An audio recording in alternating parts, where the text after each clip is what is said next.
Règne du trail, durabilité, notoriété. Salut les sportifs, j'espère que vous vous portez bien. Moi, c'est Serge Fortini. Bienvenue sur ma chaîne YouTube. Aujourd'hui, Hoka Speedgoat 6, une des patronnes du trail. On va en discuter. J'ai fait pas mal de kilomètres avec. J'étais beaucoup dans la colline, j'étais dans la montagne, j'étais un peu partout. Vous voulez mon impression? Mais avant ça, introduction. Qu'il fasse beau, qu'il fasse gris, qu'il fasse chaud, qu'il fasse froid, le sport doit être là.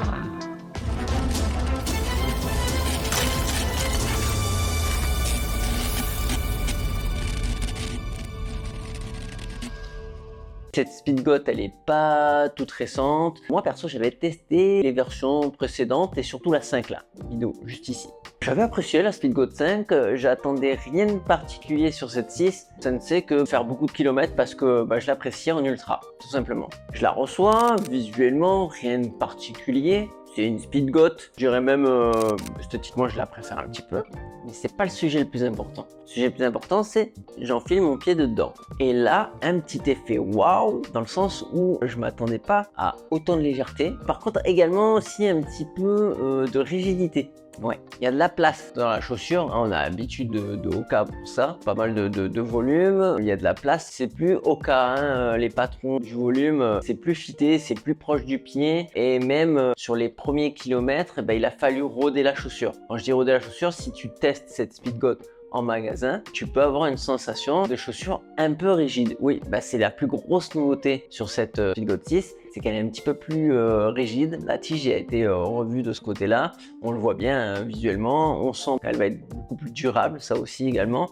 Et au bout de quelques kilomètres, c'était plus rien. La dynamique était bien présente. Hein. La dynamique est là et surtout la chaussure est plus souple et plus adaptée. Donc ça a duré quelques kilomètres. Hein, ça a été très rapide. Mais voilà.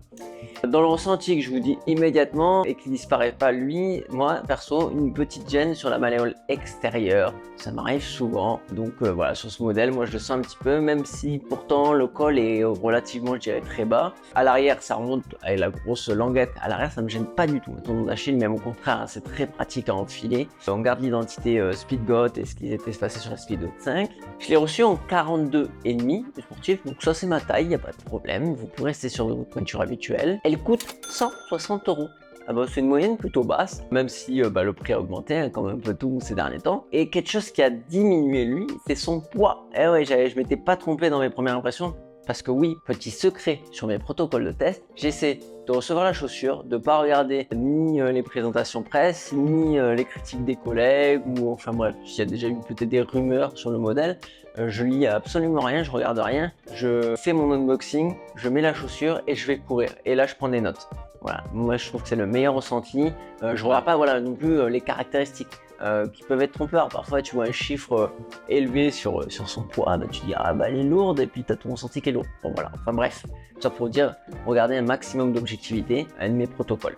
Mais je m'égare un petit peu là, je reviens sur la Speedgoat 6. Elle fait 270 grammes, elle est super légère, mais surtout dans le ressenti. Speedgoat, c'est la plus légère. Ils n'ont jamais fait si léger. Très très bien parce que du coup, elle en devient beaucoup plus polyvalente. Donc il y avait la Mafat hein, pour l'ultra, où tu peux prendre cette Speedgoat pour l'ultra, c'est toujours le cas. Par contre, tu vas pouvoir également aller un petit peu taquiner des terrains un peu plus light, un petit peu plus dynamiques. Moi, je pense surtout à la course à obstacles, ce qui n'est clairement pas le cas avant. Vu le grip, ouais, je vais parler de son grip. Le grip, il est tellement énorme. Je dirais même que c'est peut-être le meilleur grip du marché. Au moment où je tourne cette vidéo, pour moi, c'est celle qui grippe le mieux de toutes les trailers. On est en Vibram, ça fonctionne bien en 3 parties. Il n'y a rien qu'à changer. Le cramponnage est quasi identique. À première vue, ça se décolle pas. J'ai pas fait 2000 km non plus avec, hein, mais quelques centaines de kilomètres. Aucun déchirement, aucune signe d'usure en tout cas. Donc c'est pour ça que là, je la conseille même peut-être à des coureurs obstacles, ce qui n'était pas le cas sur sa 5e version. Mais évidemment, qu'est-ce qu'on a perdu si on a gagné un demi-mise? C'est son confort. Eh oui, c'est plus du tout une charentaise. Hein. Elle est très confortable, comme je disais. On va pouvoir l'amener sur un ultra. Je la vois bien sur du 100 miles, il n'y a pas de souci. Mais le ultra fan du confort de la Speedgoat 5, il va être très déçu. Tout comme le fan de la Speedgoat Evo, parce que je sais qu'il y a tout un fan club de la Speedgoat Evo. On n'y est pas non plus. hein, c'est pas la Evo, elle n'est pas ultra dynamique. Donc non, on est encore sur un modèle encore un petit peu différent, remanié. Moi je dirais plutôt vers le bon hein, finalement. Ni positif, négatif. Il y a eu du changement, faut mettre son pied dedans pour voir ce que ça donne là pour le côté positif ou négatif. Voilà, ça dépend de toi, comment tu cours et ce que tu apprécies également. Son stack, il est de 40 mm à l'arrière, 35 mm à l'avant. Donc on a 5 mm de drop. Ça aussi, ça a changé. Là, je vous avouerai que moi, je sens pas la différence. Hein. Non, ouais, on peut voir à droite, à gauche que oui, c'est le grand changement et tout. Je sais pas. Il y a une petite note que j'ai aperçue chez les femmes que le stack, c'était pas le même. Donc si t'es intéressé, mets-le-moi en commentaire pour savoir si tu voudrais un avis et un article de presse pour le modèle féminin, tout simplement. Parce que, bah évidemment, vous le savez, moi chez TriSession, je suis également journaliste et vous retrouvez toutes ces vidéos en article de presse. On a une équipe au complet avec des dames qui sont traileuses, ultra traileuses, donc qui va pouvoir vous faire le test de cette chaussure également. Et puisque on parle de commentaires, les sportifs, si tu apprécies cette vidéo, n'oublie pas de mettre le pouce bleu, de t'abonner à la chaîne et activer les notifications. Oui, c'est important. Merci les sportifs. Pourquoi? Parce que cette vidéo n'est pas sponsorisée.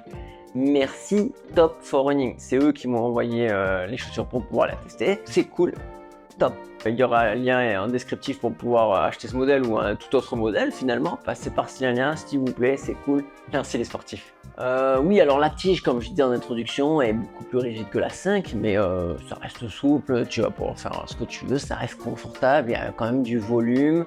Les lacets sont on ne peut plus plastiques, tu n'as rien pour le ranger. La languette est semi-emprise et ultra fine, on dirait une languette de super chose, avec un petit soufflet à l'endroit où tu fais le nœud. Elle fait un peu de peine là, comme ça, comme tu la vois, elle fait racer, je dirais, genre, mettre de la chaussure carbone, ça fait un peu ça. Je me suis dit, bon, sur le nombre de kilomètres, ça peut changer la donne, mais non, ça bouge pas, ça m'a pas gêné, lacet gêne pas, lacet il se promène dans tous les sens, faut le bloquer comme tu peux, pas de soucis de ce côté-là. La semelle intérieure est amovible, donc tu peux mettre tes semelles perso si besoin est. Donc comme je te disais, je parlais de semelle, la semelle intermédiaire est un gros changement évidemment, c'est ici que ça se passe, moins de confort, beaucoup plus de dynamisme, beaucoup plus de stabilité également, ça j'ai beaucoup apprécié grâce également au grip qui est exceptionnel. Pour vous donner un ordre d'idée, pour ceux qui sont pros au cas, on se rapproche un petit peu plus avec l'état d'âme de la Zinal. Voilà, une petite fusion de la Zinal et de la Speedgoat 5. Au niveau des activités, je l'ai dit, je le rappelle, on va faire, on est un petit peu plus hybride, hein, tu vas pouvoir faire un peu de cours, mais évidemment, elle va être beaucoup plus intéressante sur du maratrail, sur l'ultra trail, jusqu'au 100 miles sans aucun problème, sans même changer de chaussure. Elle est solide, il y a du confort, il y a de la relance, ça reste tout de même la reine du trail. Donc les sportifs, conclusion, hein, cette Speedgoat 6, qu'est-ce qu'il en est? Si tu viens de chez Speedgoat, donc de la Speedgoat 5, soit tu vas aimer, soit tu vas retourner vite acheter tout le stock de Speedgoat 5, hein, clairement, parce que ils ont un peu changé, le modèle. Soit t'as pas du tout de Speedgoat, tu sais pas ce qu'il en est, et t'es nouveau, tu veux juste une chaussure pour faire du long, fonce, va la tester, c'est une des chaussures qu'il faut absolument mettre au pied pour voir ce que ça donne, pour savoir si on est bien avec ce modèle. Ça vaut vraiment le coup d'essayer au moins une fois dans sa life des modèles de Speedgoat. Voilà. Si tu as des questions, toujours au même endroit, juste en dessous. Et ça me rend service en plus, ça fait remonter dans l'algorithme. Donc merci beaucoup les sportifs, je vous souhaite des très bonnes sorties de trail, des gros blocs, de la montagne, de la colline et tout ça. Des bonbons et des saucissons. Portez-vous bien surtout.